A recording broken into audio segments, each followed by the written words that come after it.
ভোটে জিততে আইএস আইপিএসদের যার যে রাজ্যের বাড়ি সেখানকার মুখ্যমন্ত্রীদের নিয়ে ফোন করাচ্ছে বিজেপি। সে হট্টে প্রচারে এমনই অভিযোগ করেছেন মমতা বন্দ্যোপাধ্যায়। তার দাবি, ফোন করে বলা হচ্ছে যেন আইএস আইপিএস এরা বিজেপির হয়ে কাজ করেন। তৃণমূল নেত্রীর দাবি, তিনি তার বিশেষ সোর্স থেকে খবর জানতে পেরেছেন। নির্বাচন কমিশনকে আক্রমণ করে মমতা বন্দ্যোপাধ্যায় ফের একবার প্রশ্ন তুলেছেন, কিভাবে ভোটের পার্সেন্টেজ বাড়লো। যেখানে ভোট কম পড়েছে সেখানে বিজেপির 5% ভোট বাড়িয়ে দেওয়া হয়েছে বলে অভিযোগ করেছেন মমতা বন্দ্যোপাধ্যায়।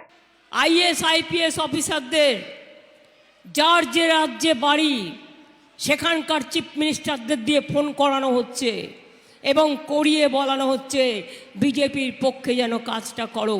আমাকে আপনারা না বলেছেন হয়তো, কিন্তু আমি জেনেছি আমার সোর্স থেকে। আমায় কোনো পুলিশ বলেনি, কোনো আইএসও বলেনি, কোনো আইপিএসও বলেনি, কিন্তু খবর তো আমার কানে এসছে কোন লেভেলে গিয়ে আপনারা কাজ করছেন।